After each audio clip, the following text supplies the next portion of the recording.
Olá, queridos irmãos, sejam bem-vindos a mais um programa de Frente com o Marcinho. Que a paz de Jesus e o amor de Maria estejam no coração de cada um de vocês. Peço que se inscreva no nosso canal, deixe seu like, deixe seu comentário e ajude a compartilhar todos os vídeos de evangelização da comunidade. E hoje eu tenho o prazer de receber mais um amigo meu de anos, amigo da comunidade Boa Nova, Padre Wellington. Seja bem-vindo, Padre. Muito obrigado, Marcinho. Amigos do milênio passado, sejamos bem claros.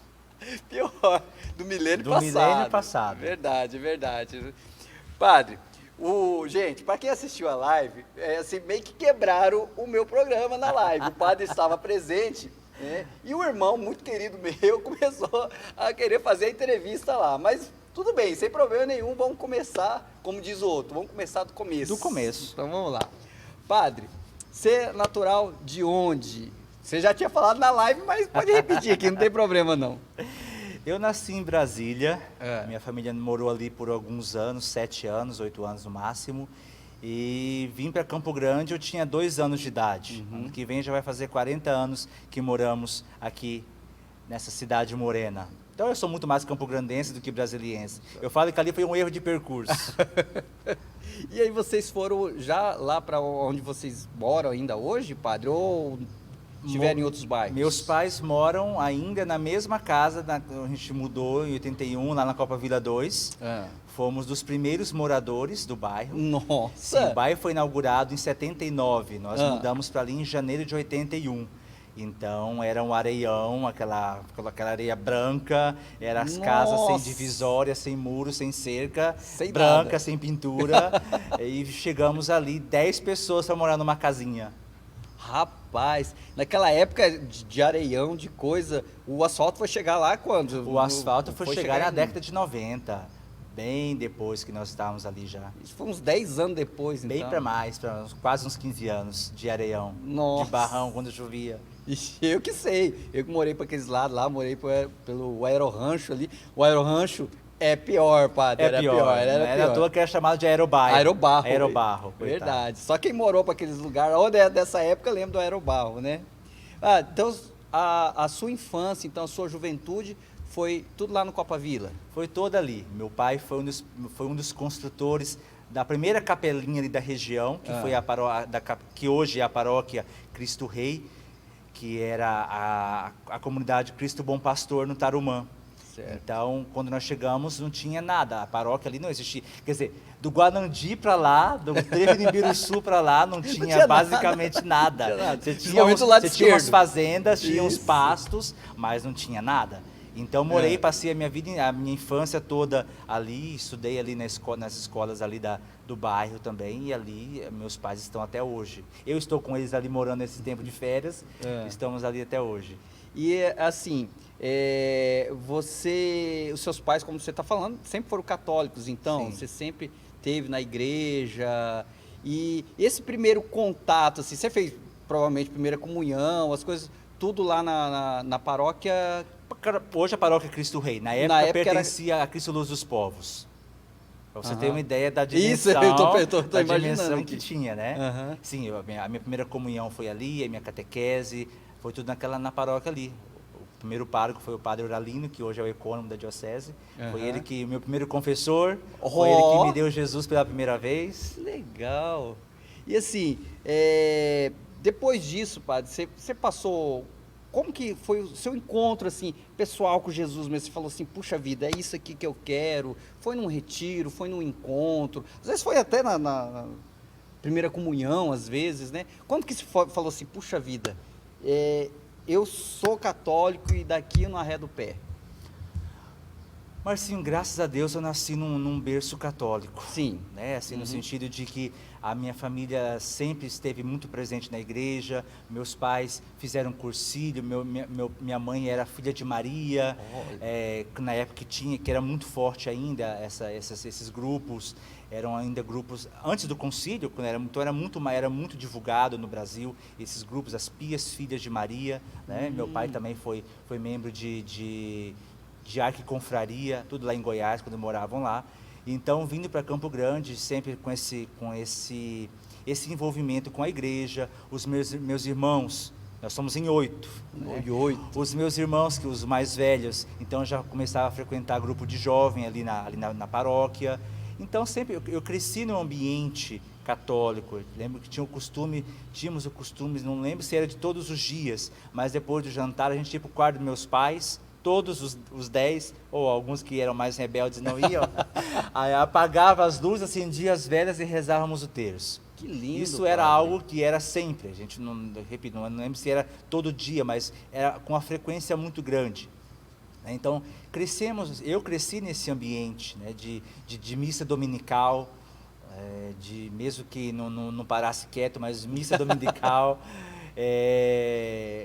Graças a Deus, esse ambiente favoreceu muito a que eu não me desviasse, no sentido de que nunca fui rebelde com a igreja, nunca deixei de ir porque estava com má vontade. Não, meus pais sempre meio que obrigavam a ir, mas a gente ia, né?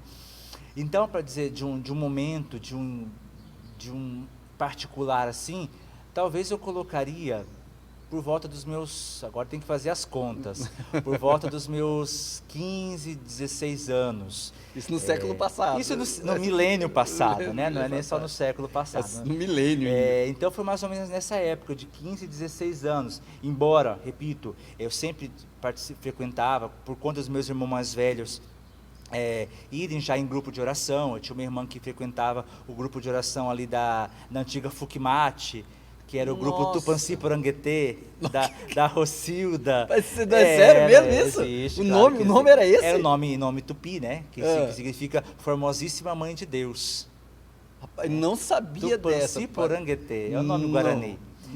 E aí a minha irmã frequentava, porque ela fazia faculdade ali à época, e de vez em quando me levava para um grupo, ou para os antigos cenáculos que existiam lá no ginásio Dom Bosco, no meio da semana. Guanandizão, enfim. Então, assim, de decisão própria, de eu ir para dizer, não, eu quero aqui, é isso aqui que eu quero viver na minha juventude, na minha adolescência, e você estava presente, foi no primeiro Massapé. 1990 e, se não me engano, 3. 2 ou 3? 3, eu acho que em 1993. 93. Antes, a gente se conheceu, acho que um pouco antes. Talvez você não se lembre, mas eu me lembro muito bem. Foi quando teve aquele cenáculo no Morenão. E que nós fazíamos as coreografias ali no gramado. Eu acho que isso foi em 92. Isso se mesmo. Se eu não me engano, 92 ou 93. Eu tinha 14, 15 Eu tinha 13 para 14 também, era isso. Então, nós nos conhecemos ali. Aham. Né? O Marcinho, eu e o Marcinho com 40 quilos a menos, bem né? menos, 30, 40 quilos a menos, era chassi de grilo, parecia um chassi de grilo. E a gente se conheceu ali, nos ensaios que a gente fazia ali nos Fundação José, na Casa Dom Bosco. Verdade, tinha uma quadra de salão, tinha uma quadra, tinha um gramado, uma quadra ali nos fundos da São José, da Casa Dom Bosco, e nós fazíamos ali com os chocalhos de os pompons. Vergonha alheia. Com pomponzinho. Fazendo coreografia. Verdade, né? padre, verdade. Eu consigo lembrar de algumas pessoas daquela época que eu tenho contato até hoje, graças a Deus. Então foi naquela época, na experiência que eu tive no primeiro Massapé, julho de 1993. Verdade, eu lembro desse Massapé, também para mim foi um divisor de águas. Eu já tinha feito o que nós chamamos de Retiro 1, de primeira experiência, né? De efusão do Espírito, tudo. Foi um divisor de águas na minha vida, né? E eu lembro daquele Massapé, eu tenho uma coisa muito clara, foi um momento de adoração ao Santíssimo. Aquilo para mim, a imagem é certinha do momento, como foi. Tava um frio. E eu lembro que o padre foi entrando com o Santíssimo e nós, era jovem, né, tiramos os casacos, um frio danado, jogamos assim, para que o Senhor pudesse passar. E para mim foi uma experiência mística que eu não esqueço, fica gravada, porque lembro que a gente naquele frio, sem casaco, a gente ficou um tempão de joelhos adorando o Senhor e sem reclamar de nada, porque foi uma experiência linda demais. Não sei se você vai lembrar desse momento, mas assim, para mim foi muito marcante. Eu lembro Esse de lançamento. muitas, na verdade, de poucas coisas assim, muito com precisão. É. Mas eu lembro, por exemplo, que naquela semana, vivemos um momento com Nossa Senhora. E eu lembro que ali na saída da São José, tinha um rapaz, um senhor vendendo flores. Eu comprei uma rosa e levei para minha mãe. Olha. Cheguei em casa, dei para minha mãe, tive uma experiência com ela, a partir da experiência que eu tinha vivido ali com Nossa Senhora em casa. Isso para um adolescente de 14, 15 anos, né? Nossa. E aí, depois disso, padre, como que você participava lá da comunidade da Copa Vila, a paróquia era Cristo Luz dos Povos, mas, assim, a nossa amizade se estreitou na São Marcos, certo? Como que você vai parar lá na São Marcos? Você fez essa trajetória, te chamaram, como que foi Olha, isso? foi uma coisa bem de nômade mesmo. Nessa época, que eu estou falando, eu ainda frequentava a paróquia Cristo Rei, ali na Copa Vila. E aí, tanto o grupo de oração mais próximo que tínhamos ali à época era no Aerorrancho. Era ali na Santa Edviges com a Marinês.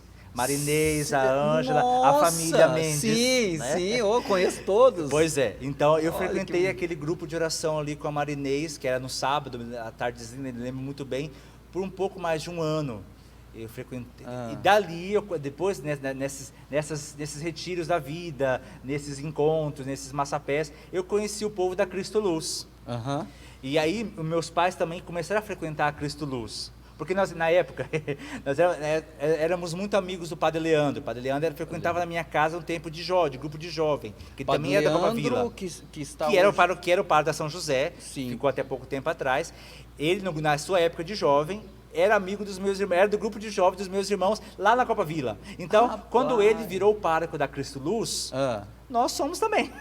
Nós somos pela amizade que tínhamos com ele e ali ficamos e estamos até hoje. A minha família frequenta Entendo. ali até hoje. E aí, Aham. então, eu comecei a frequentar ali na Cristo Luz, na Matriz, ali na Bandeirantes, por 4, 5 anos, tocava na missa das 7 horas da manhã, por 4 anos seguidos, todos os domingos, né? E ali a gente conheceu um pessoal que era da comunidade de São Marcos, que pertence à paróquia Cristo Luz, mas era ali no Jaci. E ali foi se criando uma amizade. Reginaldo, que já esteve por aqui já. e falou de mim horrores, Falou. falava mais de mim do que dele. É verdade. A Jaqueline, o Anderson, o Balbi, aquela turma toda, e se criou uma amizade muito forte. E aí eu comecei, nós tínhamos um grupo de jovens na Cristo Luz, Aham. e juntamos esses grupos com o grupo da São Marcos. E aí fiquei lá por 7, 8 anos. Foi mais ou menos isso mesmo. E assim, esse dom de cantar e tocar, o pessoal ficou maravilhado você tocando teclado lá. O pessoal falou assim, rapaz, o Leandrinho chamou você na live, gente. Quem não assistiu a live, tá lá no canal do YouTube da comunidade. Assiste a live lá, o padre tá tocando lá. Esse dom de tocar, a sua família é uma família assim de músico, de cantor, ou só você que despontou para essa área, padre? Minha família é goiana, né? Diz que goiano tem música no sangue, né? Então, meus 2 irmãos tocam violão. Um dos meus irmãos teve banda na sua época de jovem também. Tocava guitarra, tocava contrabaixo, enfim. E aí, então, eu aprendi alguma coisa, do pouco que eu sei, eu aprendi com eles. Aprendi com aquelas revistinhas Toque Fácil. Ala!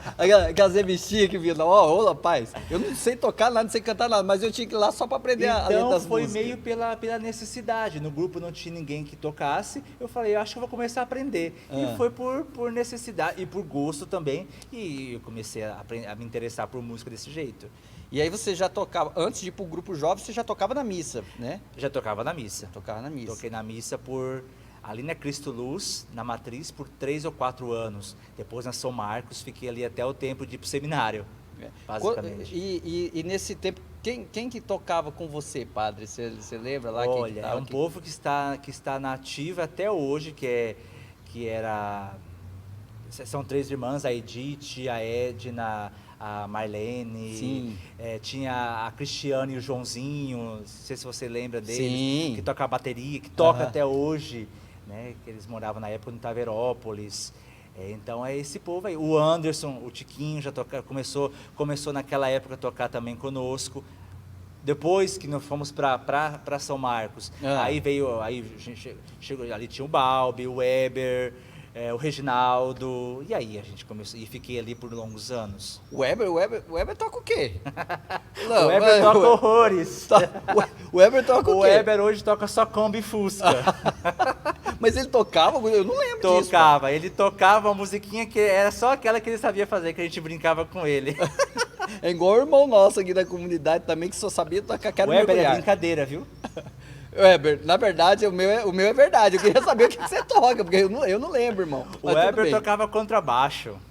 Tocava contrabaixo. Mas bem baixo, né? Bem baixo. Eu não lembro disso, não. Mas tudo bem, Weber. Vou esperar você aqui pra gente conversar melhor sobre isso, viu? Venha tirar essa história limpo. Com certeza. Nossa, que bom. Conheceu muita gente por lá, então. E esse gosto musical... Padre, eu sei que você tem um gosto musical muito bom. Pelas postagens que eu vejo no Face e tudo mais, né? Principalmente na sua época de juventude. Sim, sim. O seu gosto musical é excelente. Eu vi lá que você postou alguns álbuns do Bon Jovi, Guns, alguma coisa nesse sentido, assim. Esse gosto, tipo assim, mais pro pop rock, pro rock também, né? Veio dos seus irmãos também ou você sozinho falou assim, eu gosto disso, eu gosto desse tipo de música, enfim? Não, em casa se ouvia e se ouve, quando nós nos reunimos, é basicamente música sertaneja e pagode. Lá em casa não tinha nada a ver com o que você gostava. Nada a ver, aquilo ali foi puramente gosto pessoal. Totalmente. Foi na época de adolescente assistindo as MTVs da vida. É isso que eu ia falar pra você. Na época começou a pegar, videoclipe, né? que passava Nossa, Guanandi videoclipe. Gente do céu. Agora você foi longe, hein? Foi ali que surgiu. Então eu gosto muito, eu ouvia e ouço muita coisa, muito rock dos anos 80, 90, gosto de heavy metal, gosto, não há pecado nenhum em gostar, em ouvir isso. Claro, existem sempre os limites, a gente sabe muito bem disso, né? Mas assim, como estilo musical, por exemplo, mês passado eu fiz uma viagem para Goiás e o que me acompanhou na viagem foi isso o tempo todo. Foi Beatles, foi Creedence, foi Oasis, foi isso que me acompanhou durante a ida e a volta. Em alto volume para não me deixar dormir. Nossa. Então, assim, eu pensei que parava aqui nos anos 80 e 90. Então, o seu gosto musical é parecido com o meu. Você vai um pouco mais para trás. Vou para trás. Tá? De 2000 para cá já não tenho mais nada. Não me pergunte de mais nada. Eu não ouço música, talvez tenha até alguma coisa boa, uma ou outra que saia, mas não faz parte da minha playlist. Eu acredito que na década de 90, a grande banda que surgiu no Brasil talvez tenha sido Skank. Né? Não sei se você gosta disso também. Skank, Jota Quest. É verdade, Jota Quest é dessa época também. Eu fui no show dos dois. Depois de 2000 que você falou, ficou um negócio meio complicado. Ficou uma decadência, né? Uma decadência avec elegance, como cantava o Lobão. Ficou terrível. Então você, voltando só um pouco atrás, então você gosta um pouco de Beatles, então, inclusive o Oasis, essa banda é um pouco inspirada nos Beatles, né? Sim, são os dois da Inglaterra. Isso. E, assim, de Beatles, assim, qual álbum ou música que você mais gosta? Eu citaria muito mais música, não teria uma específica. Se fosse para elencar uma música, seria Yesterday. Certamente. Mas tem várias. Fizeram um filme agora muito legalzinho, não sei se você assistiu. Não. Tem um filme que é Yesterday, falando dos Beatles lá. Minto, eu assisti ano passado. Bom. Eu assisti, sim. Eu e a minha esposa... eu assisti lá em Roma. Rimos bastante, um filme muito, muito bom para quem gosta do estilo e relembrar algumas músicas, né? Padre, você também é corintiano, padre. Você é corintiano. Fala para nós. Olha, o Corinthians está feio, meu filho. Ganhou ontem do Bahia. Mas ganhou de quem? Do Bahia. Olha, mas está enfrentando uma crise perebenta já tem um tempo, já veio de 2 derrotas seguidas, de outros empates. Tava lá embaixo, agora conseguiu levantar um pouquinho. Vai ficar nessa sanfona, né? Desce, volta. Mas o Corinthians é assim, né? Que a gente sabe que acostumou a sofrer. Mas é o Coringão. E isso também você herdou sozinho ou sua família toda é corintiana? Meu pai é vascaíno. Nossa, o meu irmão você é do contra. Meu irmão também é vascaíno. Eu sou do contra. Meu padrinho é santista, que nem você. Aí, ó. Mas eu tenho tios que são corintianos Não também. tem nenhum botafoguense não, né? Eu tenho um primo botafoguense. Ah, então já junta. Eu Padre, tenho- é porque assim, eu perguntei pro Leandrinho quando ele veio aqui. Woodstock, baixinho. É, Você esse sabia, mesmo, que o apelido era, Woodstock. você sabia que o apelido era Não, não Woodstock? sabia. Quando eu conheci, pois era, Woodstock. Ah, o apelido do Leandrinho é Woodstock. Por causa da ah, altura, né? ah. Por causa da altura. Ou da falta dela. É, também. É. Olha só. Então, padre, eu perguntei pra ele assim, eu tava começando a contar quantos botafoguenses eu conheço. Aí eu comecei a lembrar. É ele, um irmão nosso aqui da comunidade, o padre Aldir e o Zagalo, se estiver vivo ainda, né? 4 mais esse meu aí. primo, que Seu tem primo, um então é primo 5 pessoas, botafoguense. já aumentou, É. já, né? Já teve um grande avanço do Botafogo, mas tudo bem, né? Vamos deixar o coitado do Botafogo pra lá. E o chamado ao sacerdócio, padre, como que veio? Você sentiu, foi alguma coisa assim extraordinária ou uma coisa ordinária, assim, que foi no seu caminhar mesmo? Falou, não, foi eu passo a passo, gradativamente, ou num retiro, um momento, você sentiu, não, eu quero fazer essa experiência. Como que foi? De extraordinária não teve absolutamente nada. Nada. Né? Não teve Jesus me chamando Wellington, Batendo como na sua Deus porta. fez com Samuel. Não Não teve. teve isso, É. não teve sinal, não, assim, fantástico, extraordinário, Uhum. não teve nada disso. Até porque a vocação não se dá dessa forma. Sim. Claro, Deus tem os seus modos, talvez um ou outro ele possa se usar, como usou na história da humanidade, a gente vê isso na Bíblia claramente. Mas veio muito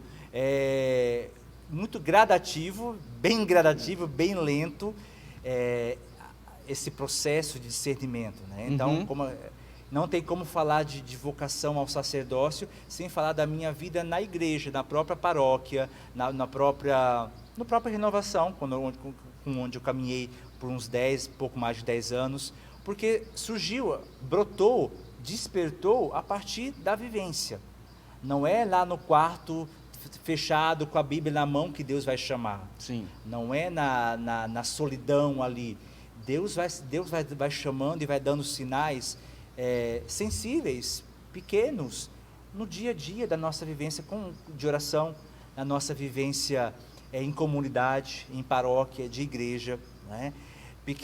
Uma pregação que chama atenção, uma missa que você vê e se pergunta, poxa, e se fosse eu, né? Uhum. E se é isso que Deus quer para mim e eu não estou conseguindo perceber, né? Então veio com muito tempo, com muita luta, né? Quem caminhou comigo mais próximo lembra como foi um tempo de dificuldade, de não somente de discernir, mas uma dificuldade também de, uma vez discernido, de dar a resposta. São duas realidades diferentes. Uma coisa é você saber o que Deus quer, Uhum. e Deus sempre fala. De uma forma ou de outra ele Para fala. um você tem que gritar. Sim. Né? Outra forma é você tendo descoberto, discernido, percebido. Outra coisa é você dar passos concretos para que aquilo se concretize. Entendi. E aí foi o meu maior problema. Uhum. Eu sempre fui muito inseguro com isso. Eu tinha muito medo de largar meu trabalho, largar minhas coisas, largar os meus projetos, os meus planos pessoais, para viver isso que eu sentia, isso que me incomodava, né? Por exemplo, na época eu estava na comunidade Guarda de Israel, Sim. tinha um projeto de vida que ia para esse lado de vida comunitária, trabalhei 10 anos no Correio do Estado, acho que você lembra disso, Uhum. trabalhei como revisor por 10 anos, então estava fazendo faculdade, quando eu Que fui para o faculdade que você seminário. fazia na época? Eu fazia psicologia, eu fiz 4 semestres de psicologia. E trabalhava no Correio de E Estado? trabalhava no Correio do Estado. Então, porque tinha que me sustentar de qualquer forma, né? Sim. Enfim, e já não estava tão jovem. Quando eu comecei assim, a pensar na possibilidade da vocação, eu tinha em torno de 24, 25 anos. Que hoje é um pouquinho, hoje é muito mais normal do que era antigamente. Antigamente a piazada ia para o seminário com 12, 13 anos. Sim. Né? Ia muito jovem, né?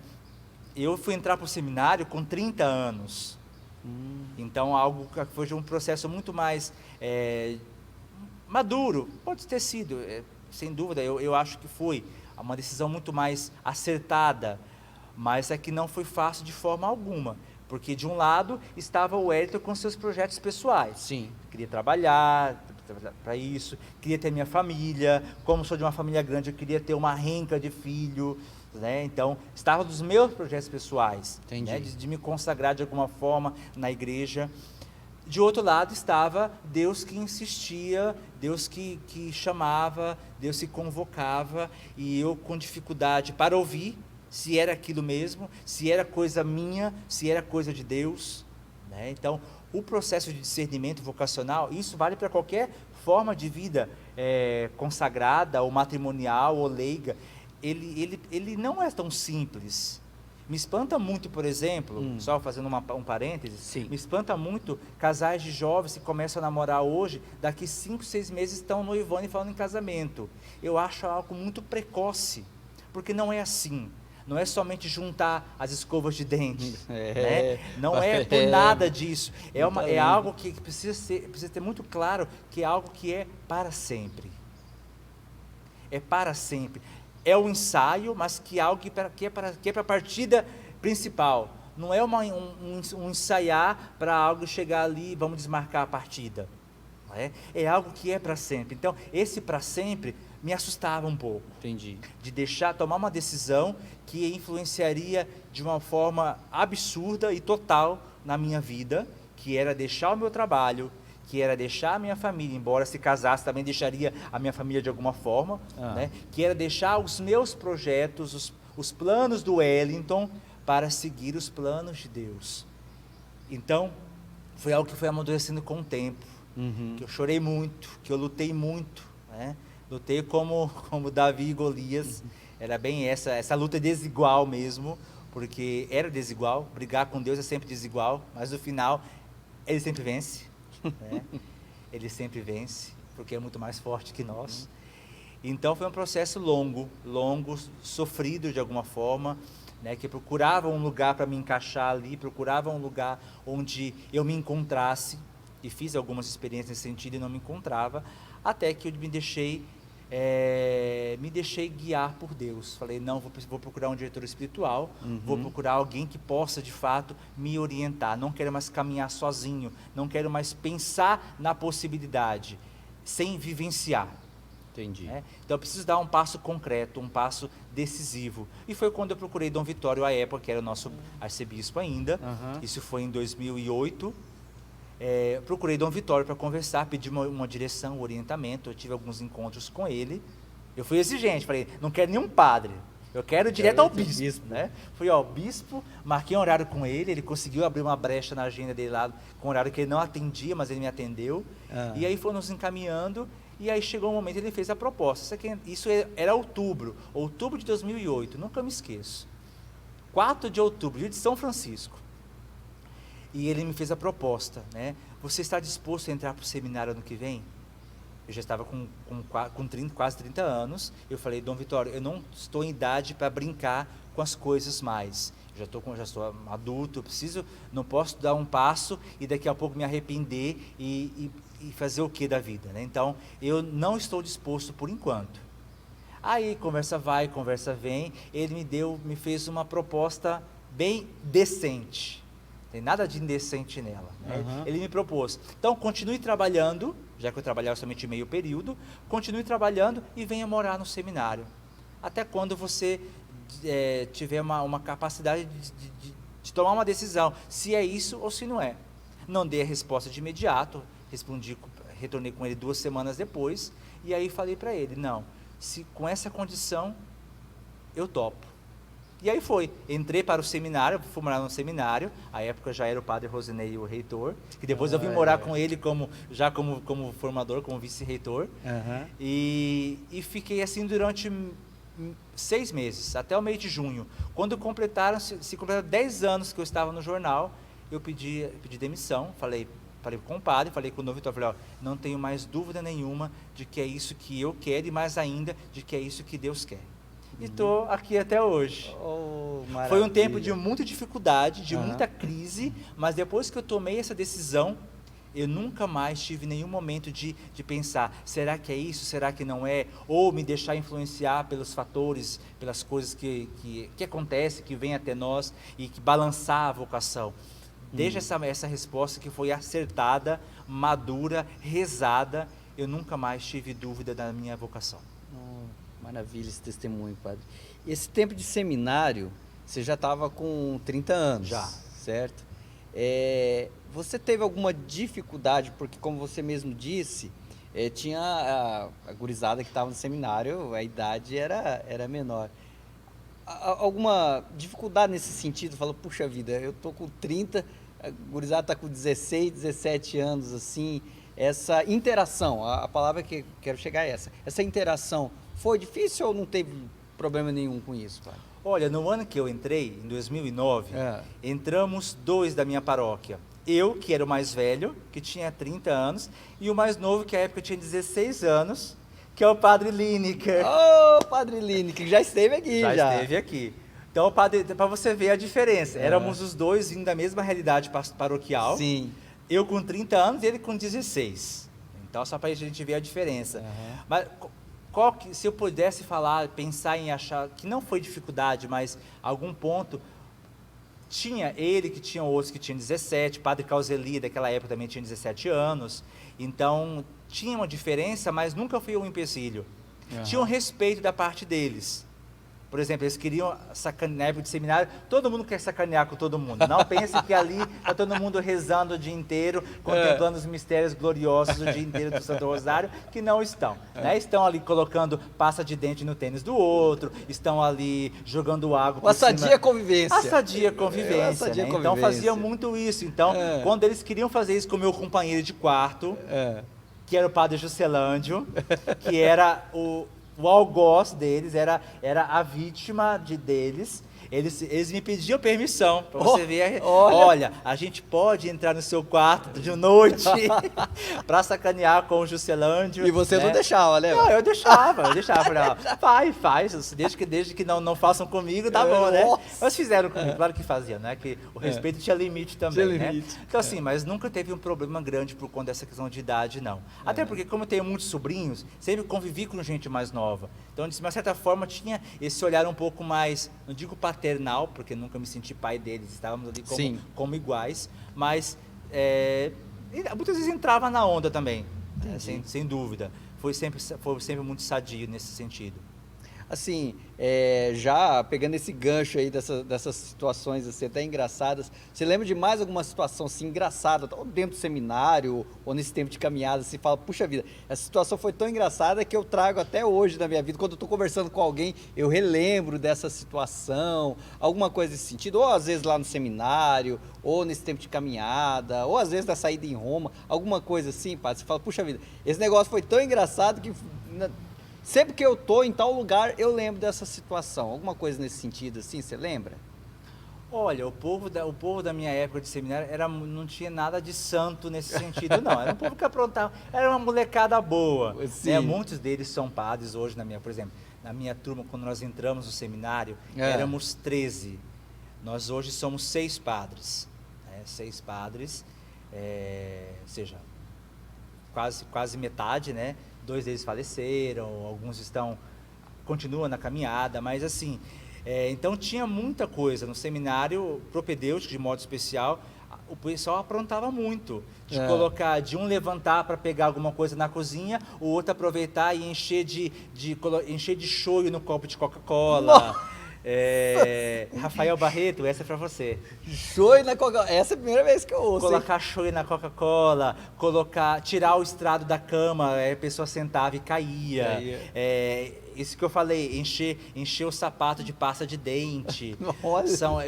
Colocar um balde assim, quando abria a porta, o balde cair e molhar tudo. O padre Rosenei, que era o reitor na época, acabava entrando na onda, mesmo que por vezes se ficasse bravo, mas não tinha como ficar bravo sempre. O padre Sebastião também, que era nosso formador naquele ano, então acabava que entrava. Então, dessas coisas peculiares de tempo de seminário. Tem as coisas engraçadas, mas tem as coisas que me marcam também no outro sentido, pela dificuldade que é. Por exemplo, quando nós estamos no seminário, no final de semana, vamos para as pastorais nas paróquias. Sim. Então a gente geralmente ia no sábado e voltava no domingo à noite. Então, uma realidade que me marcava muito era que eu particularmente nunca fiquei na casa paroquial, nunca ficava com os párocos. dormia na casa das pessoas. Então, via como as pessoas abriam mão da sua privacidade, né, para acolher alguém de fora, abrir mão, por exemplo, da sua cama para que eu, os outros seminaristas, pudéssemos dormir ali mais confortáveis que eles, comer do pouco que eles tinham, né, viver a vida deles. Sim. Então, isso também me marcou muito. Nas comunidades por onde eu passei aqui em Campo Grande, foi pouco tempo, porque eu só fiz 3 anos de seminário aqui, depois eu concluí em Roma, mas foram experiências riquíssimas, neste sentido, de poder experimentar as dores. Eu sempre trabalhei em comunidades muito pobres, Sim. muito pobres, então tinha essas realidades também que me marcaram e que hoje, e que ajudaram a me moldar e a me formar também, ajudar a ver que aquelas pessoas com tão pouco abriam mão ainda daquele pouco que tinham para oferecer para alguém que era um estranho, né? Então isso me ajuda sempre a me lembrar a não querer juntar nada, que não vale nada disso.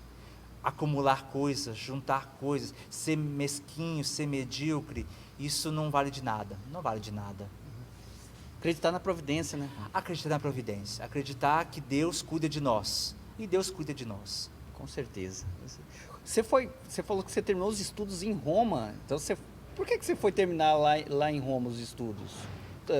Tipo assim, pela idade? Desculpa a pergunta, mas por que você foi terminar os estudos lá? Ou isso é de praxe, pega um ou outro para fazer isso? Estou perguntando porque eu não sei, padre.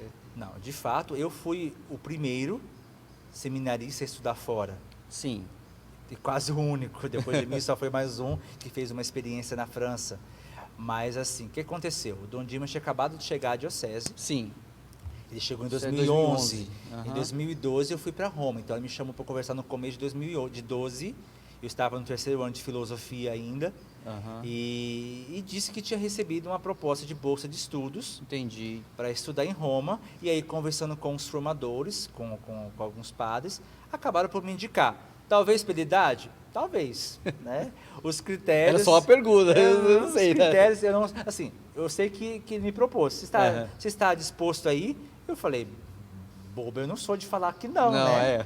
E falei, sim, eis-me aqui, com todas as dificuldades que viriam pela frente, que não foram poucas, mas eu tive essa experiência, então, essa graça, esse presente de Deus, de concluir a minha formação inicial, os estudos de teologia, eu fiz em Roma.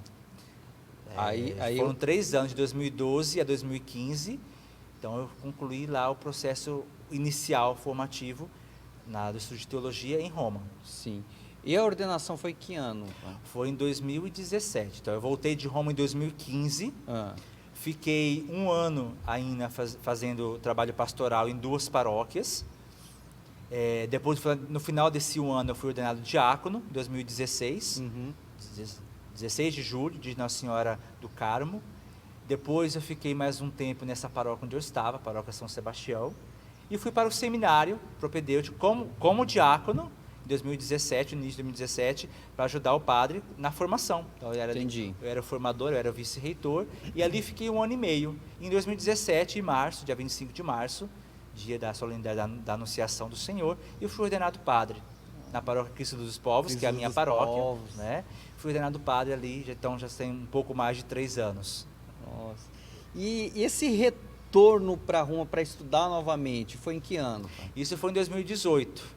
Então eu fiquei do Brasil de 2015 a 2018. Isso em que paróquia? Eu estava no seminário propedêutico. Eu estava como formador no seminário propedêutico.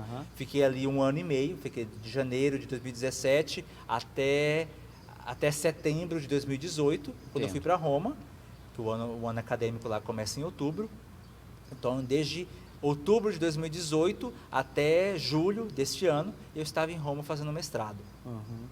Aí você pegou toda essa pandemia, você ficou preso lá? Fiquei preso, literalmente. Fiquei quase 70 dias sem chegar ao portão da minha casa, porque lá foi paralisação, isolamento geral, foi um lockdown de verdade. Né, de quem não podia sair de casa somente para coisas realmente essenciais. né? Então nós não saíamos, só saía quem ia fazer compra, quem precisava fazer compra, e ali perto fazia, voltava rapidão também. Contato, nesse meio tempo, você tinha contato com as pessoas só ali de dentro mesmo? Só ali de dentro de casa mesmo. Nessa época, o Padre Bruno, que já esteve aqui, disse que estava lá no Canadá. Estava no Canadá. Sofreu, disse que a mesma coisa, que ele estava dentro do seminário lá, disse que ele viu o companheiro de quarto dele e as pessoas que trabalhavam cozinha. na cozinha. Isso, só. E lá, nessa época, parece que estava fazendo frio lá. Era inverno, assim. Inverno no norte do Canadá, era neve o tempo todo. Ele viu só neve no primeiro mês que saiu de lá. O companheiro dele era um boneco de neve que ele deve ter feito. Se ele não fez, ele perdeu a oportunidade, né? Mas eu acho que ele não podia nem sair pra fora. Não podia. Parece que ele pôde sair pra fora, eu acho que não sei, bem depois, um mês, 2 meses depois, que ele pisou o pé pra fora, que ele foi andar de bicicleta, parece uma coisa assim. Mas enfim, né? E agora tá de volta, padre. Você vai ter que retornar ainda? Estou de volta, estou de férias, umas férias longas, porque é o tempo que duram as férias acadêmicas, escolares na Europa, são esses 3 meses de férias de verão, que lá é verão, embora o nosso inverno aqui está mais verão do que o próprio verão europeu, né? E volta, começo de outubro. Um sol para cada um, literalmente. Um sol para cada um. Então, no mês de outubro, agora eu já volto novamente para Roma, para continuar os estudos, né? Começo o doutorado, e aí fico ali pelo menos mais 2 anos. Mais 2 anos. Pelo menos mais 2 anos. Mas aí, né? Fica direto, padre? Eu tenho um intervalozinho para retornar? Tem um intervalo, mas é muito improvável que eu volte. Então, realmente eu fica devo tocar diretão mesmo para o mais rápido que eu conseguir terminar meus trabalhos, lá, minha dissertação, minha tese. Mais rápido eu volto para poder já retomar minha vida aqui e aqui fincar os pés de vez, né? Isso mesmo. Precisamos de você aqui já conosco. Foram 5 anos fora, agora mais 2 anos, então a gente perde um pouquinho, mesmo não querendo, perde um pouquinho da raiz. Então, isso não faz tanto bem não, mas é para um bem maior também, é para uma causa justa também, né? Poder voltar e poder formar melhor os futuros padres, formar os nossos leigos também no curso de teologia aqui nosso. Maravilha. Padre, ó, foi muito bom essa conversa com você, mas muito boa. Infelizmente a gente já vai terminar, mas assim, eu agradeço pela sua disponibilidade, por estar aqui conosco. Espero que esses 2 anos aí passem rápido para você retornar aqui. Quem sabe a gente faz uma segunda bate-papo aqui para saber. De frente com o Marcinho number 2. O retorno. O retorno, né? Quem sabe o Woodstock, ou o Leandrinho, né, esteja por aqui maior também. Não acredito não, mas assim, pode ser. Aguenta só um pouquinho que você já dá a bênção para nós, padre. E você, meu querido irmão, que assistiu aqui o nosso programa, agradeço imensamente de coração. Peço para que você, que ainda não é sócio, seja sócio da comunidade Boa Nova, nos ajude a evangelizar. E você que é sócio, mas muito obrigado por sua contribuição. Não se esqueça de estar nos ajudando, seja através do boleto bancário, seja através da contribuição aqui na sede da comunidade ou de transferência bancária. É a sua ajuda, é a sua fidelidade, né, que faz com que essa obra continue e continuemos evangelizando, seja pelas redes sociais, seja pessoalmente, e acreditando que isso vai passar. Padre, antes de você dar a bênção, deixa uma palavra também, para o povo que, graças a Deus, essa pandemia parece que está, né, apaziguando, mas ainda tem muitos irmãos ainda que estão, né, com medo, irmãos que ainda não querem voltar às vezes para a igreja e às vezes arranjando desculpas para não retornarem para os sacramentos. Então, assim, gostaria que você deixasse um recado para eles e aproveitasse e já desse a bênção para nós também. Muito bem, então é um tempo de cuidados, é um tempo de precaução, sem dúvida. Estamos vivendo numa pandemia, não poderíamos nem ser loucos de negar isso. Sim. Mas não é o tempo também de perdermos a fé em Deus. Se temos a liberdade de ir para tantos lugares estão cheios, a gente passa a noite pelo centro da cidade, está cheio de carros, os bares, restaurantes, tudo cheio, mas as igrejas ainda vazias, né? Então, precisamos, e as igrejas, as paróquias têm tomado essas precauções, têm sido cautelosas, todos os cuidados necessários, pedidos, estão sendo colocados em prática, o distanciamento, a questão da biossegurança, do álcool, do uso do álcool, uso de máscara, tudo isso tem sido muito levado a sério, né? Nosso bispo tem exigido muito isso de nós e precisa fazer isso mesmo, mas não é o tempo de inventarmos desculpas a mais para não termos essa vida, voltarmos à vida sacramental. Então, as pessoas que têm mais de 60 anos, que estão naquele chamado grupo de risco, que hoje em dia nem existe mais um tão grupo de risco assim, porque tantos jovens também estão sendo infectados, estão morrendo, mas aquelas pessoas que estão sendo orientadas a não vir ainda para a igreja, obedeçam, ofereçam esse sacrifício ao Senhor. Mas aquelas pessoas que podem vir, elas devem vir, né?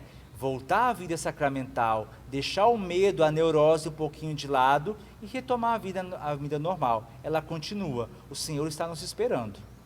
A vida sacramental não pode ser deixada de lado. Sim. Então, com precaução, com os cuidados, vamos voltando à vida paroquial, vamos voltando à vida de comunhão com o Senhor na igreja. A igreja não é um foco de contaminação, como dizia um bispo dia desses, a hóstia não traz somente ela a Covid, ou seja, não é somente na igreja que se pode contaminar. Então, sem esse excesso de preocupação, voltamos pouco a pouco à nossa vida de comunhão, à nossa vida sacramental normal. Amém. Peçamos então a bênção de Deus para que nos acompanhe. O Senhor esteja convosco, Ele está no meio de nós. Pela intercessão da bem-aventurada Virgem Maria, Mãe de todos os homens, Mãe da Igreja, Mãe nossa, Mãe dos aflitos, Mãe auxiliadora, desça sobre cada um de nós, de vós, cada um de vocês que nos assistem, que nos acompanham, as bênçãos de Deus Todo-Poderoso, Ele que é Pai, Filho e Espírito Santo. Amém. Muito obrigado e até o próximo programa. Fiquem na paz.